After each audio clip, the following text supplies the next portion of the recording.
믿음의 2단계는 행하려고 노력하는 믿음입니다. 그러니까 성령의 공고함을 느끼는 시기가 바로 믿음의 2단계라고 볼 수가 있겠습니다. 신앙생활 할 때 가장 힘든 시기가 믿음의 2단계라고 볼 수가 있겠습니다. 왜냐하면 마음으로 깨달아지지는 않는데 하라고 하는 말씀은 이제 말씀을 통해서 배웠기 때문에 의무적으로 하려고 하니까 깨달아지지 않아서 그냥 지켜야 되니까 이게 굉장히 힘든 그런 시기가 됩니다. 그런데 중요한 것은 어떤 사람은 이 믿음의 2단계를 굉장히 빨리 지나가고 어떤 사람은 평생 다 못 지나가거든요. 이 차이가 어디서 나느냐? 이 차이는 천국 소망, 하나님의 사랑을 얼마나 마음으로부터 깨닫느냐 하는 것이 이런 차이를 가져온다고 볼 수가 있겠습니다. 그래서 저희 교회 이재록 당회장님께서는 죄 버리는 게 왜 그렇게 어려운지 이해할 수가 없다고 그렇게 늘 저희들에게 말씀을 하십니다. 그러나 저희들의 현 주소를 보면 죄 버리는 게 어렵거든요. 근데 그럼 우리 당회장님하고 죄 버리기 어려운 사람의 차이가 바로 뭔가? 하나님을 얼마나 뜨겁게 만났고 하나님을 얼마나 사랑하느냐, 이 차이에서 온다고 하는 것을 볼 수가 있습니다.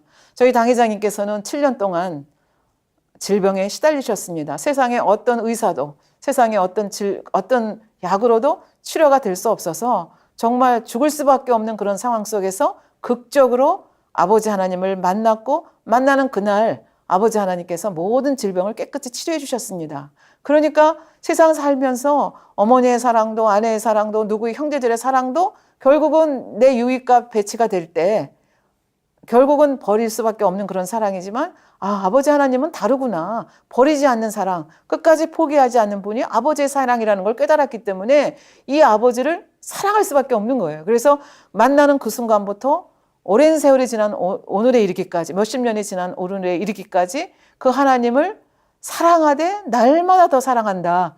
감히 그렇게 고백을 하시는 분이 바로 저희 당회장님이신데요. 정말 그 고백이 진실인 것을 저희는 당회장님의 삶을 통해서 저희가 정말 그러십니다 라고 인정할 수밖에 없는 거죠. 그래서 이 당회장님께서 처음으로 이렇게 뜨겁게 만난 다음에 어떻게 하는 것이 아버지 뜻대로 사는 것인지 모르는 그런 시기가, 초신자니까 모르시잖아요. 그래서 부흥성회가 열리는 곳마다 쫓아다니셨다고 말씀하십니다. 근데 하루는 이제 두 부부가 우리 원장님하고 같이 부흥성회를 참석을 하게 됐는데 그 부흥성회에 새벽 집회, 낮 집회, 저녁 집회를 참석하면서 요새 말로 말하면 은혜를 몽땅 받으시게 됐습니다. 그래서 그 부흥 강사의 말씀을 통해서 성경을 읽어야 된다는 것. 예수 믿는 사람들은 주 예수 그리스도를 믿는 사람들은 성경을 읽어야 된다는 것. 그다음에 예수가 우리의 구세주가 되신다는 것. 술과 담배는 끊어야 되고 기도는 어떻게 해야 되는지, 11조와 감사헌금은 어떻게 해야 되는지,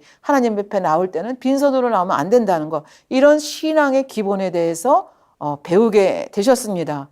그동안 법 없이도 살 수 있다고 본인도 생각했고 남들도 그렇게 인정을 해주셨는데 성경을 읽으라는 이분의 말씀에, 부흥 강사의 말씀에 따라서 이 말씀을 들어가면서 성경을 읽어보니까 나는 죄인이 아니라고 생각했는데 내가 얼마나 큰 죄인인가를 깨닫고 통해 자복을 하면서 콧물 눈물 흘려가면서 이렇게 통해 자복을 했다고 말씀을 하십니다. 본인이 고백하시기를 굉장히 내성적인 성격이기 때문에 남 앞에서 콧물 흘리고 눈물 흘리면서 그렇게 큰 소리로 통해 자복한다는 거 상상을 못했는데 막 성령님의 은혜가 막 넘치니까 부끄러운 것도 없어지면서 그렇게 통해 자복을 하셨다고 말씀을 하시고 그 부흥 집회를 계기로 해서 신약부터 시작해서 마태복음으로부터 시작해서 하나님의 말씀을 열심히 읽어가기 시작했고 말씀을 읽어가면서 가다 보니까 성경 말씀에 여러 가지 말씀들이 나왔습니다.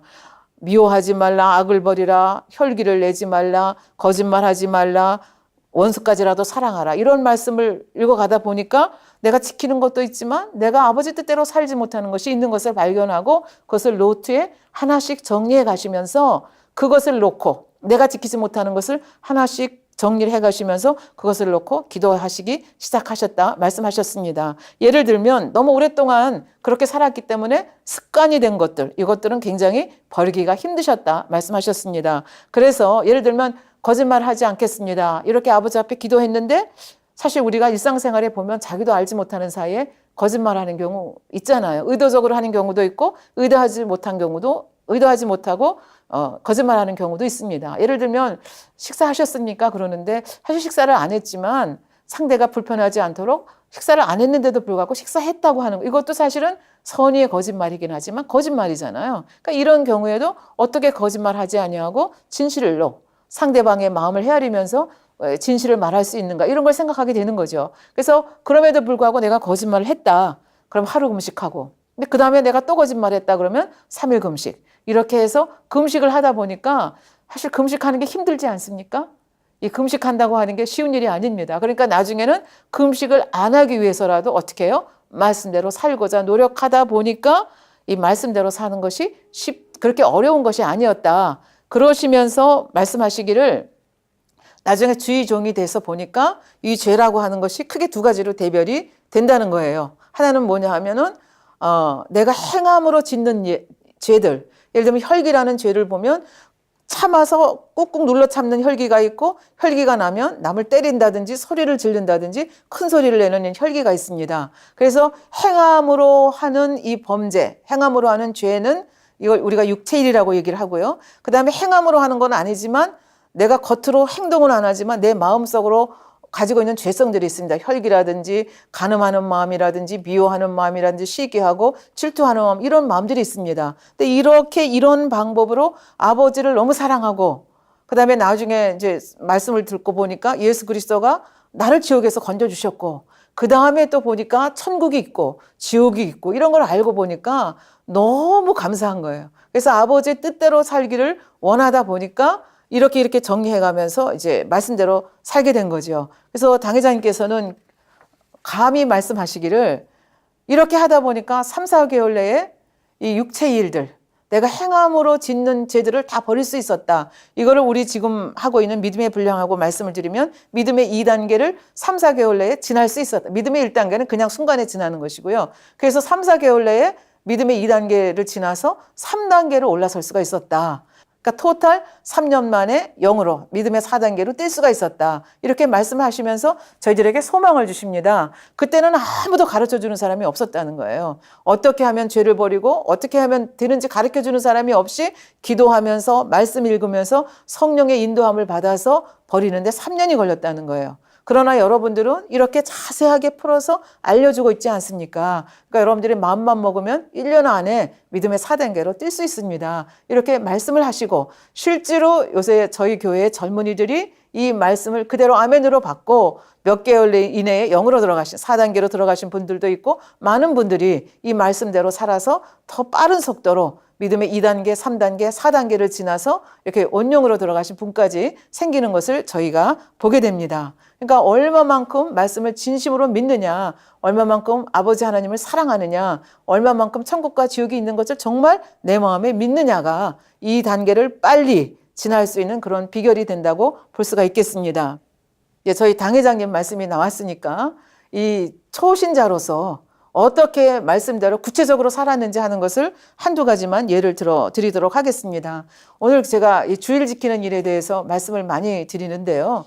이제 부흥성에 이렇게 참석하시고 이렇게 하시면서 주일은 생명과 같이 지켜야 되고, 아버지 하나님이 복 주신 날이기 때문에 절대로 이 주일을 깨서는 안 된다는 말씀이 마음에 명심이 되었던 것 같습니다. 그런데 7년간 질병에 걸리셨다가 치료를 받긴 했지만 몸도 연약하시고, 그 다음에 또 7년 동안 병 치료하면서 굉장히 부채가 많았기 때문에 그 부채를 갚기 위해서 이제 노동을 해야 되는 그런 입장에 있었습니다.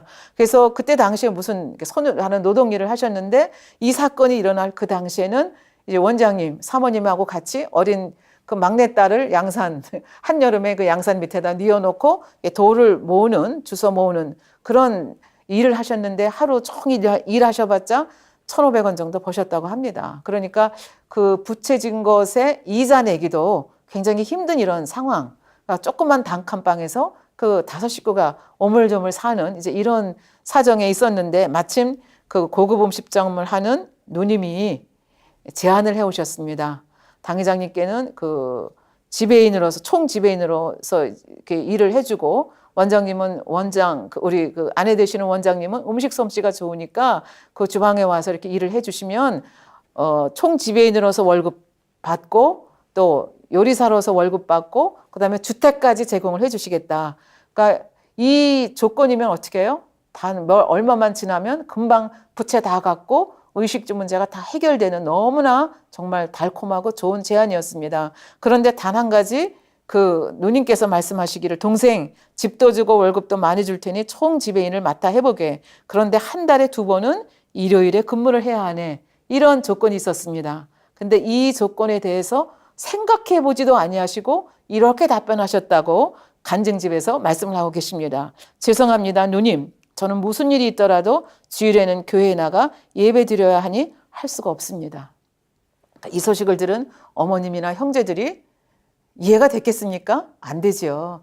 이렇게 좋은 조건을 거절한다는 그것도 한 달에 2번은 가서 주일 지킬 수 있는데 2번 지킬 수 없다는 것 때문에 이 조건을 안 받아들이는 것을 이해할 수가 없어서 아마 책망을 좀 하셨겠죠. 그러나 당사자인 당회장님과 원장님은 초신자임에도 불구하고 그렇게 좋은 조건을 거절할 수 있었음에 대해서 아버지 앞에 감사드렸다. 이렇게 고백하는 것을 볼 수가 있습니다. 그러니까 이런 마음을 가졌기 때문에 굉장히 빠른 시일 내에 이 단계를 훅 뛸 수 있었다는 얘기가 되겠습니다.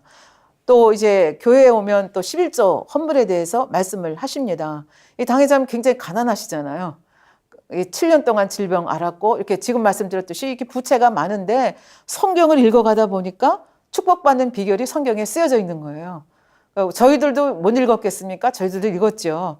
그런데 차이가 나는 게 뭡니까? 당회장님은 그 말씀을 그대로 믿으셨고 그 말씀 그대로 행하셨기 때문에 지금 엄청난 본인의 입술로도 말씀하시지만 전 세계 모든 주의종 중에서 최고의 축복을 받으셨다 말씀하시고 말만 그렇게 하시는 것이 아니라 증거로 말씀하시거든요. 어떤 증거입니까? 저희 같이 큰 교회에 1년 예산의 4분의 1을 당회장님이 공식적인 헌금으로 내고 계십니다. 그러나 비공식적으로 구제하시고 비공식적으로 이렇게 하시는 그 액수까지 따지면 제가 여기서 액수는 말씀 안 드립니다. 왜냐하면 너무 놀라서 뒤로 넘어질 분이 계시기 때문에 말씀은 안 드리지만 인간으로서는 도대체 이런 일이 어떻게 일어날 수 있을까? 우리 당회장님의 생활은 주일날 예배가 끝나면 기도처로 가서 금요 차례 때 금요일날 내려오시는 생활인데 언제 이 돈을 마련할 수 있을까? 근데 하나님 말씀대로 사시면 하나님이 보증해 주십니다. 그래서 하나님 그 성경에 있는 말씀을 그대로 믿으셨기 때문에 이것이 가능했다는 얘기죠. 그러면 성경에 있는 말씀이 뭐냐? 아마 여기서 제가 지금부터 잠깐 짧게 말씀을 드릴 텐데 이 말씀을 모르시는 분이 한 분도 안 계실 것입니다. 그렇다면 도대체 그분의 신앙은 무엇이고 나의 신앙은 무엇인가를 한번 깊이 생각을 해보셔야 되지 않을까 생각이 됩니다. 우선 우리가 믿는 하나님은 부자시라는 겁니다. 우리가 믿는 주님은 부자시라는 거죠. 은도 금도 다 아버지의 것이다 말씀을 하고 계십니다. 요한복음 1장 3절에 보면 만물이 그로 말미암아 지은 바 되었으니 지은 것이 하나도 그가 없이는 된 것이 없느니라. 그 다음에 요한복음 3장 35절에 보면 아버지께서 아들을 사랑하사 만물을 다 그 손에 주셨다 그렇게 말씀하고 계십니다. 그리고 주님이 이 땅에 오셔서 사시던 삶을 보면 주님께서 마음만 잡수시면 얼마든지 떵떵거리고 화로운 주택에서 정말 기적처럼 살 수가 있었습니다. 왜 그렇습니까? 물로 포도주를 만드셨습니다. 오병이어로 축사하시니까 남자만 5,000명이 먹고도 12바구니가 남았습니다. 베드로가 그 성전세 내라고 하니까 어디 가서 낚시질 해라고 해서 낚시해서 고기를 생선을 잡아보니까 거기에 한 세겔 동전이 들어있습니다. 이런 주님이시니까 마음만 먹으면 얼마든지 부여할 수 있는 그런 주님이셨습니다. 그러나 이 땅에서 사실 때 어떻게 사셨습니까? 짐승의 우리에서 태어나셨고 평생 동안 가난하게 사셨습니다. 가난하게 사셨다는 걸 어떻게 알 수 있습니까? 마태복음 8장 20절에 보면 이런 말씀이 있습니다. 예수께서 이르시되 여우도 굴이 있고 공중의 새도 거처가 있으되 오직 인자는 머리 둘 곳이 없다. 그러니까 직팡칸 요새 말로 말씀드리면 집 한 칸 제대로 없이 그렇게 사셨다는 얘기가 되겠습니다. 그런데 그럼 왜 우리 주님은 이렇게 부유하게 태어나시고 부유하게 살 수 있었을 때도 불구하고 그렇게 가난하게 태어나시고 가난하게 사셨나?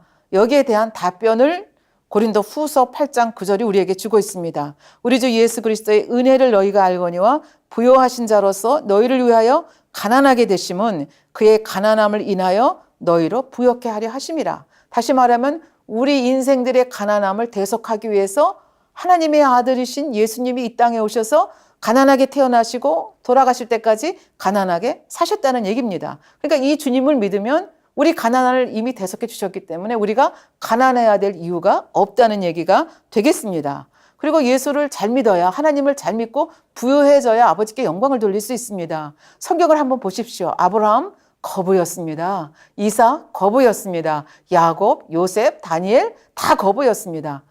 하나님 믿으면 부자 된다. 그런데 내가 끼가 없어서 걱정한다. 그러면 전도 제대로 되겠습니까? 당신이나 잘 믿으세요. 그렇게 얘기하지 않겠습니까? 그러니까 사실 예수 믿는 사람들은 아버지가 이렇게 축복해 주셨기 때문에 우리는 축복을 받아야 됩니다.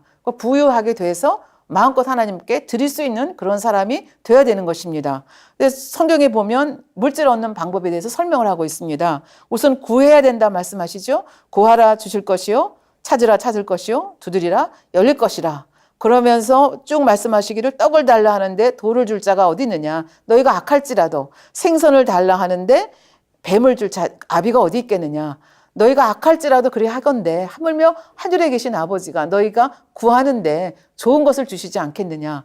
구하라 이렇게 말씀하고 계십니다. 그러나 욕심을 가지고 구하면, 정욕적으로 구하면 이건 안 되는 거죠. 아버지 나라를 위해서, 선한 사업을 위해서 구하라는 얘기를 여기서 하십니다. 그리고 하나님의 말씀대로 살아갈 때 구한다고 다 주느냐? 그건 아닌 거죠. 아버지의 말씀대로 살 때 주신다고 말씀을 하십니다. 그러니까 유명한 말씀 요한 3서 1장 2절 말씀에 보면 내 영혼이 잘된 같이 내가 범사에 잘되고 강건하기를 원한다. 그래서 영혼이 잘되는 것이 뭐냐? 이거는 이제 믿음의 4단계에 가서 설명을 해드리겠습니다. 조건입니다. 내 영혼이 잘 돼야 됩니다. 그래서 이 조건이 있고 신명기 28장을 우리가 축복장이라고 얘기합니다. 축복에 대해서 말씀을 하시는데 누구에게나 무차별하게 축복을 주시는 것이 아니라 거기도 단서가 있습니다. 그 단서가 뭐냐 하면 내가 내 하나님 여호와의 말씀을 순종하면 이 모든 복이 내게 임하여 내게 미치리니. 그러니까 아버지의 말씀대로 사는 것이 축복받는 비결입니다. 그러니까 계명을 지키는 것이 아까 뭐라 그랬어요? 무거운 것이 아니다. 왜? 나를 복지시키기 위해서, 나를 행복하기 위해서 계명을 지키라 하시는 것이니까 그렇게 말씀하시는 것이다. 이렇게 생각의 방향이 바뀌면 계명 즐겁게 지키게 되는 거죠. 그래서 구하라 말씀하시고 또 하나 영적인 원리가 뭐냐 하면 심은 대로 거두게 하시는 것입니다. 그러니까 많이 심은 자는 많이 거두고 적게 심는 자는 적게 거둔다. 이 갈라디아서 6장 7절에 있습니다. 마누리 여김을 받지 않으시는 분이시기 때문에 무엇으로 심든지 그대로 거두신다 말씀하시고 고린도 후서 9장 6절부터 7절에 보면 적게 심는 자는 적게 거두고 많이 심는 자는 많이 거둔다. 그리고 인색함으로나 억지로 하지 말고 즐겁게 하라. 이렇게 말씀을 하십니다. 당 회장님 말씀하십니다. 저희가 이제 가나안 성전을 짓고 대성전을 짓기 위해서 저희가 오랫동안 기도하고 있는데요. 아버지 하나님께서 당 회장님 심으신 것에 100배로 축복해 주시겠다 말씀하셨습니다. 100배로 축복해 주시는 이유가 뭐냐면 말씀대로 사시되 그리고 아버지 앞에 힘껏 심으시되 즐겁게 심으셨기 때문에 아버지 하나님께서 그 모습을 보고 너무 기쁘셔서 100배 이상으로 축복해 주시겠다 해서 그 축복해 주신 그 물질을 가지고 저희가 앞으로 가나안 성전도 짓게 되고 대성전도 짓게 될 것입니다. 아버지 하나님께서는 약속하셨으면 무슨 일이 있더라도 꼭 지키시는 분이기 때문에 저희들도 큰 기대를 가지고 있습니다. 그래서 아버지 하나님은 너무나 좋으신 분이십니다. 우리가 심으시면 심은 만큼만 주시는 분이 아니고 아주 최소한 더 주시는 게 뭐냐 하면 2배 이상입니다. 그것이 누가복음 6장 38절에 보면 주라 그리하면 너에게 줄 것이니 곧 후히 되어 누르고 흔들어 넘치도록 지금은 쌀 가게 가서 팔아먹는 적이 없는데 제가 어릴 때 보면 쌀 가게에 가서 쌀을 사거든요. 그러면 대박에다 놓고 흔들어서 이렇게 주는 거 볼 수 있거든요. 그래서 여기 보는 대로 누르고 흔들어 넘치도록 하면 2배가 됩니다. 그러니까 우리가 심은 것에 적어도 2배 이상을 주시는 좋으신 아버지 하나님이시기 때문에 이 말씀을 믿는다면 어떻게 해요? 주는 겁니다. 아버지 앞에 심는 겁니다. 그리고 마가복음 4장 8절에 보면 더러는 좋은 땅에 떨어짐에 무성하게 결실하였으니 30배, 60배, 100배가 되었느니라. 30배 주신답니다. 60배 주신답니다. 100배 주신답니다. 이거는 믿음의 1단계, 2단계에 해당되는 말씀이 아니고 앞으로 이제 계속 설명을 해드리겠지만 믿음의 4단계, 5단계 가면 이제 믿음의 4단계 가면 30배, 더 깊어져서 5단계 가까이 되면 60배, 그 다음에 온영 가면 100배가 되는 것입니다. 그래서 아버지 하나님께서는 얼마나 말씀대로 살고 아버지의 마음을 이루었느냐에 따라서 이렇게 엄청난 축복을 주신다고 말씀을 하시는데, 문제는 이 말씀을 믿느냐 하는 것입니다. 믿는 사람은 어떻게 해요? 믿음은, 행함이 없는 믿음은 죽은 믿음이라고 말씀을 드렸습니다. 그래서 저희 당회자님께서는 이 말씀을 그대로 믿으셨고 그대로 행하셨습니다. 그렇기 때문에 아까 제가 말씀드린 이런 엄청난 축복을 받아 누리고 계시고, 앞으로는 그 축복이 어떻게 셀 수 없을 만큼, 세다가 안 되겠다, 졸립다 하고 잘 만큼 엄청난 축복을 받으시고, 당회장님뿐만 아니라 당회장님의 제자들인 저희들도 이제 영으로, 온영으로 들어가서 이런 축복을 누려서 아버지 나라를 위해서 마음껏 심는 저희가 될 것을 저희는 기대하고 있습니다. 그래서 이렇게 이제 믿음의 2단계가 어떤 믿음의 2단계냐. 그래서 너무 힘들기 때문에 정체될 가능성이 많은데, 이 정체될 가능성, 여기서 이 정체를 뚫고 나가는 방법이 뭐냐. 아버지의 사랑을 제대로 깨닫고 말씀을 말씀대로 믿고 순종하는 것이 결국은 이 정체기를 뚫을 수 있는 비결이다. 이 말씀을 드렸습니다. 그러면 이렇게 행하려고 노력하는 사람들이 가는 천국이 어떤 천국이냐? 1천층이라고 저희는 얘기를 합니다. 그러니까 믿음의 1단계가 낙원이고, 그 다음에 2단계의 사람들이 가는 곳이 1천층입니다. 그러니까 낙원에는 한 것이 없기 때문에 행한 대로 갚아주는 것이 천국의 원리입니다. 그러니까 1천층, 그러니까 낙원에는 행한 것이 아무것도 없기 때문에 상급이 없습니다. 상급이 없기 때문에 집도 없고 면류관도 없습니다. 그런데 지금 믿음의 2단계는 사실 육체 일을 다 버리지 못했습니다. 어떤 것은 말씀대로 사는 것도 있고 어떤 것은 말씀대로 살지 못하는 것도 있습니다. 근데 하나님께서는 어떻게 하든지 좋게 보시려고 하시는 분입니다. 그러니까 7영, 그 다음에 내 생물, 천사들을 보내서 기록하고 우리의 마음 중심까지도 헤아리신다고 하셨는데, 그렇게 헤아리시는 중요한 이유가 뭐냐 하면 벌 주기 위해서 헤아리시는 것이 아니라 어떻게 하면 더 상급을 많이 줄까, 그런 마음으로 우리를 계속 관찰을 하시면서 헤아리시는 그런 분이십니다. 그래서 이렇게 말씀대로 살지 못하는 구석이 많음에도 불구하고 믿음의 2단계, 행하려고 노력했던 그 자체를 믿음으로 보시고 면류관을 주십니다. 그래서 이 믿음의 2단계에 있는 사람들이 1천층에 가서 받을 면류관의 이름이 뭐냐 하면 썩지 아니할 면류관입니다. 고린도전서 9장 25절에 이런 말씀이 있습니다. 이기기를 다투는 자마다 모든 일에 절제하나니 저희는 썩은 면류관을 얻고자 하되 우리는 썩지 아니할 것을 얻고자 하노라. 그러니까 이 땅에서도 보면 농구, 권투, 마라톤, 스키, 어떤 경기든지 경기를 하잖아요. 경기를 하는데 경기 규칙을 따라서 경기하잖아요. 그래서 1등, 2등, 3등이 나오면 거기에 대한 이제 트로피도 받고 이런 것을 우리가 볼 수가 있습니다. 근데 마라톤 같은 경우는 1등 하면 뭐 엄청나죠. 그러나 1등 하지 못해도 경우에 따라서 완주 다 한 것만으로도 이제 박수를 받는 그런 경우가 있는 거죠. 근데 우리 믿음의 경주도 마찬가지라는 거죠. 예를 들어서 농구하는 사람이 아무렇게나 하면 되지. 뭐 꼭 뭐 저쪽 골대에 놓아야 되나? 이쪽 골대에 놓으면 안 돼? 내 맘대로야. 그리고 이쪽 골대에 놓으면 자살골이 되는 거죠. 그래서 모든 경기는 다 규칙을 따라 해야 됩니다. 우리 믿음의 경주도 마찬가지입니다. 디모데후서 2장 5절에 보면 경기하는 자가 법대로 경기하지 않으면 면류관을 얻지 못한다 말씀했습니다. 천국 가는 믿음의 경주도 마찬가지입니다. 이 경기의 규칙대로 경기를 해야 됩니다. 그럼 경기의 규칙이 뭐냐? 경기의 규칙이 바로 성경 66권 하나님의 말씀대로입니다. 그러니까 하나님의 말씀이 경기의 규칙입니다. 그래서 그 말씀을 따라서 믿음의 경주에 참여를 해야 된다는 얘기가 되겠습니다. 근데 믿음의 1단계는 이 뭐 규칙이 있는 것도 모르는 거예요. 그냥 믿고 그냥 이제 갓 태어난 거예요. 그래서 어린아이가 뭐 이렇게 물 그릇도 없고 이렇게 하듯이 뭐 전혀 개념이 없이 세상하고 별로 구별되지 않게 살죠. 그러다가 말씀을 듣고 예배를 참석하게 되면서 아버지의 말씀이 있구나, 경계 규칙이 있구나, 그러면서 듣습니다. 시기하지 마라, 질투하지 마라, 안식일을 거룩하게 지켜라, 원수까지라도 사랑하라, 음욕을 품지 말라, 뭐 이런 등등등등의 말씀이 성경에 많이 나옵니다. 이것이 바로 경기 규칙이라고 볼 수가 있겠습니다. 그러나 이 2단계는 아까도 말씀드렸지만 연약해서 자꾸 넘어집니다.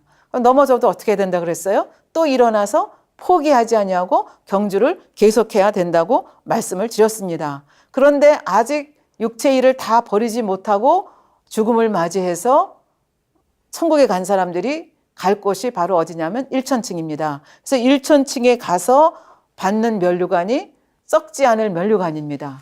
이 땅에서 우리가 경주를 잘하면 뭐 글짓기 대회에 나가서 상을 탄다. 그럼 트로피를 받지 않습니까? 트로피를 갖다 놓으면 1년, 2년, 3년, 4년, 10년 지나고 보면 트로피에 이렇게 변색되는 거 볼 수 있죠. 그래서 이 땅의 상금이라고 하는 것은 설사 금 트로피라 하더라도 변질되지 않았다 하더라도 우리 인생 경작이 끝나면 이 땅에서 받은 그 상은 그냥 썩을 면류관입니다. 아무 소용이 없는데 하늘에서 받을 면류관은 영원한 면류관이고 썩지 않은 면류관입니다. 그래서 사실은 육체의 일을 다 버리지 못했습니다. 그래서 믿음의 1단계에서 구원받은 사람을 우리가 부끄러운 구원을 받았다 이렇게 얘기를 하는데 믿음의 2단계도 마찬가지로 부끄러운 구원입니다. 왜? 주님이 우리를 위해서 생명까지라도 바치고 그 엄청난 고난을 당하면서 구원의 길을 열어주셨는데 나는 힘들다 이렇다 저렇다 하면서 믿음의 경주를 제대로 잘 하지 못하고 육체의 일도 버리지 못하고 지금 천국에 들려간 케이스이기 때문에 아버지 앞에 섰을 때 너무 민망한 거예요. 그래서 이 믿음의 2단계에서 구원을 받아도 우리가 부끄러운 구원이다. 그래서 아까 젖 먹는 신자라는 말씀을 드렸죠. 그래서 젖 먹는 신자들은 결국은 부끄러운 구원을 받는 겁니다. 그래서 내 편에서 보면 너무 부끄럽고 죄송한데 아버지 편에서는 그래도 영원한 것을 바라보고 믿음의 경주에 참가했다는 그것만으로도 그것을 믿음으로 보시고 그러니까 아버지는 사랑의 하나님이십니다. 어찌하면 하나라도 더 줄까? 사랑으로 궁율의 마음으로 우리 인생들을 바라보시는 겁니다. 그래서 이 썩지 않는 면류관을 이제 받게 되는 거죠. 그래서 이 썩지 않는 면류관은 은빛, 금빛, 붉은빛, 푸른빛 등의 보석으로 이제 되어 있는데 사실은 육체의 일도 버리지 못하고 이게 면류관 받아야 되니까 좀 민망한 면류관이죠. 그래서 면류관을 보면 높이도 그렇게 높지 않고 크기도 그저 우리 머리에 얹을 정도의 그런 크기고 그다음에 뭐 반짝반짝 빛이 나는 그런 보석이라기보다는 그저 단순한 문양의 이런 그저 그 사람의 성품에 따라서 뜨거운 마음이 많으면 뭐 붉은색, 뭐 청결한 마음이 많으면 뭐 이런 색 그렇게 색깔별로 이렇게 다른 보석으로 이 면류관 썩지 않는 면류관 그럼 받는다는 거죠. 그럼에도 불구하고 민망하고 죄송하지만 면류관이 있다는 걸 너무 감사해서 늘 쓰고 다니는 그래서 굉장히 그 면류관 볼 때마다 얼마나 감사하겠어요. 민망하고 죄송한데 면류관을 주신 아버지 감사합니다. 면류관을 주신 주님 감사합니다. 감사의 찬양을 드리지 않을까 싶습니다. 그리고 아까 낙원에서는 복지관, 마을회관 정도 같이 모여서 공동생활하는 정도의 그 집이 있다는 말씀을 드렸습니다. 그런데 1천층만 와도 영원한 것을 바라보고 경기에 참가만 했어도 참가상이라 할 수 있죠. 참가만 한 그것만으로도 아버지께서 귀하게 보셔서 개인 소유의 집을 허락하셨습니다. 근데 이 집은 어떤 거냐? 이렇게 뭐 단독주택이 아니고요. 다세대, 그러니까 이 땅의 것으로 말하면 다세대 주택이나 아파트에 해당한다고 보겠습니다. 그렇다고 해서 우리가 이 땅에서 보듯이 그렇게 초라한 다세대 주택이나 아파트가 아니고 우리가 상상할 수 없는 시멘트나 뭐 돌로 지은 그런 것이 아니고 금은 보석으로 지은 그런 아파트입니다. 그리고 또 하나 특기할 만한 것은 계단이 없고 이게 아주 내부가 아름답게 장식된 엘리베이터가 있는 아파트라고 이제 영안이 열려서 보신 분들이 이제 이렇게 설명을 한 거죠. 그래서 이제 저희 당회장님께서는 이 천국에 대해서 너무 많은 것을 알려주고 보여주셨기 때문에 그것을 책으로 쓰셨습니다. 그래서 천국 1, 2 두 권이 나왔거든요. 저는 지금 자세히 말씀드리지 못하지만 궁금하신 분들은 그 책자를 보시면 되겠고 또 영의 세계에 대해서 또 이렇게 말씀을 하시는 목사님 계시니까 그 설교를 계속해서 들으시면 되겠습니다. 그래서 이 엘리베이터가 없는데 왜 엘리베이터가 없느냐? 왜 우리 아파트에는 엘리베이터도 있고 계단도 있어요? 가끔가다 엘리베이터가 고장이 나기 때문에 고장 났을 때 엘리베이터 못 타면 안 되잖아요. 저는 13층에 사는데 엘리베이터가 고장이 나면 내려올 길이 없지 않습니까? 그러니까 계단이 있어서 계단을 통해서 내려오는데 천국에는 엘리베이터가 고장나는 법이 없기 때문에 계단이 없습니다. 그리고 우리는 엘리베이터 이렇게 눌러야 되잖아요. 근데 천국에서는 누르지 않아도 벌써 손으로 누르지 않아도 알아서 엘리베이터가 13층이면 14층까지 이렇게 원하는 것까지 이렇게 모셔다가 준다는 얘기입니까? 그러니까 천국이라는 세계가 얼마나 공상과학 만화에서 보는 그런 세계보다 더 신기하고 묘한 세계가 천국의 세계라는 것을 알 수가 있습니다. 그 다음에 집안은 어떠냐? 정말 그 주인에 꼭 맞게 모든 시설을 다 해놓으신 잘 갖추어진 그런 그 집안의 그 주인의 취향에 따라서 예를 들어서 제가 음악을 좋아한다 그러면 예를 들어 제가 바이올린을 좋아한다 그러면 바이올린이 놓여 있고 그다음에 저같이 책 같은 거 좋아한다 그러면 서재가 있어서 각종 책들이 꽂혀 있고 그러니까 거기서 안락하게 책을 볼 수 있는 이런 시설들이 있다고 하는 거죠. 그러니까 낙원과 비교하면 이 1천층은 그 아직도 죄를 다 버리지 못하고 육체 일을 아직도 하고 있는데 아버지 바라보고 그 살려고 노력한 그것만 보고도 아버지 하나님께서 이렇게 아름답게 해주신 것을 볼 수가 있습니다. 그래서 굉장히 섬세하게 배려해 주신 거죠. 그러면 여러분들 아파트를 생각하시면 될 텐데요. 이 아파트가 개인의 집으로 지어지는데 그러면 아파트에는 수영장 있을 수 없지 않습니까? 그 조그만 아파트에 어떻게 수영장이 있겠습니까? 어떻게 오락시설이 있겠습니까? 어떻게 영화관이 있을 수 있겠습니까? 근데 천국에는 다 있거든요. 오락시설이 다 있는데 그리고 뭐 수영장도 있고 산책로도 있고 공원도 다 있는데 조그만 아파트에 만들어 놓을 수가 없지 않습니까? 그러니까 이 1천층에서는 이런 공공시설들이 공동으로 사용이 되는 거죠. 아파트 밖에. 지금 저희 아파트가 그렇지 않습니까? 아파트 밖에 보면 저희가 사는 아파트 앞에 보면 테니스 코트가 있거든요. 그래서 그걸 공동으로 이용합니다. 그다음에 지하에 가면은 에어로빅 하는 그 장소가 있거든요. 그럼 거기 가서 공동으로 에어로빅을 하게 되거든요. 그러니까 여러분들이 이걸 상상하시면 되겠습니다. 그래서 천국에도 이런 여러 가지 예쁜 정원도 있고 공원도 있고 각종 편의시설, 골프장도 있고 수영장도 있고 다 있는데 이것이 개인용이 아니라 공동으로 사용을 한다는 그런 얘기가 되겠습니다. 그럼 공동으로 사용하면 불편하냐? 아닙니다. 천국은 악이 없기 때문에 서로 잘 아름답게 질서를 잘 지켜가면서 사용을 합니다. 그리고 우리 여기에도 관리인이 있어서 관리를 하지 않습니까? 마찬가지로 천국에서도 이런 시설을 관리하는 자들이 있는데 누구냐? 천사들이 관리합니다. 그래서 물론 낙원에도 그 복지관 같은 건물이 있다고 말씀드렸죠. 거기에도 천사들이 있어서 관리를 합니다. 그런데 1천층에 있는 천사들하고 이 낙원에 있는 천사들하고 차이점이 뭡니까? 다 관리를 하지만 그 낙원에서는 개인적으로 안내를 한다든지 개인적으로 도움을 주지는 않습니다. 그냥 시설만 관리를 합니다. 그러나 이 1천층만 돼도 개인적으로 수종드는 천사는 없지만 안내도 해주고 도와달라고 하면 도움도 주는 그런 곳이 어디냐면 1천층입니다. 그러니까 이 낙원하고 1천층하고 비교해보면 말할 수 없이 차이가 많이 난다는 얘기입니다. 그리고 자연 환경도 아까 지상의 꽃잎, 지상의 장미꽃과 낙원의 장미가 엄청나게 차이가 나고 지상의 공작새와 낙원의 공작새가 엄청나게 차이가 많이 난다고 했는데 이 낙원의 장미와 1천층의 장미는 또 엄청난 차이가 납니다. 그 윤기라든지 향기라든지 뭐 여러 가지 면에서 엄청나게 차이가 많이 납니다. 왜냐하면 하나님은 정확한 공의에 의해서 사랑과 공의의 법칙에 의해서 이것들을 만들어 놓기 때문에 그렇다고 합니다.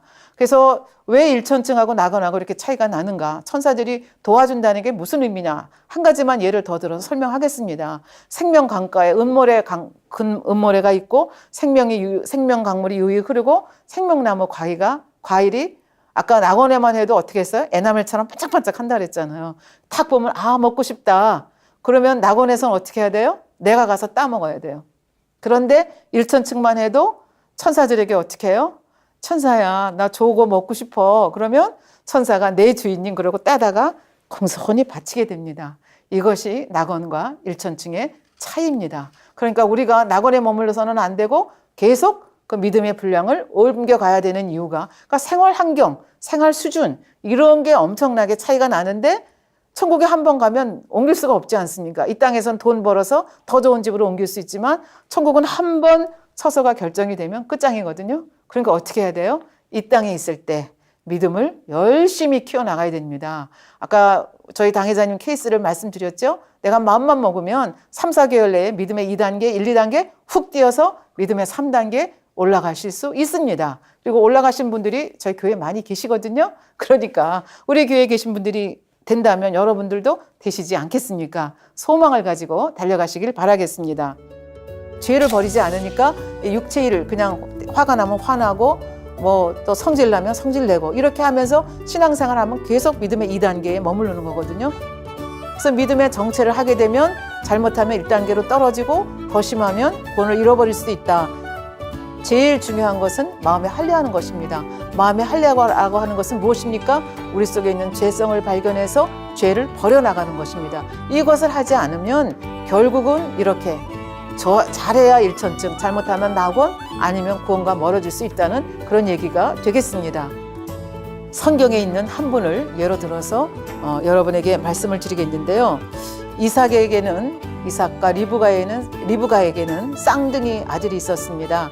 형님이 에서 있고 동생이 야곱입니다. 그래서 이 형님이었던 에서가 어디에 그 신앙이 어디에 갈 수 있는 신앙이냐면 바로 일천층에 갈 수 있는 신앙입니다.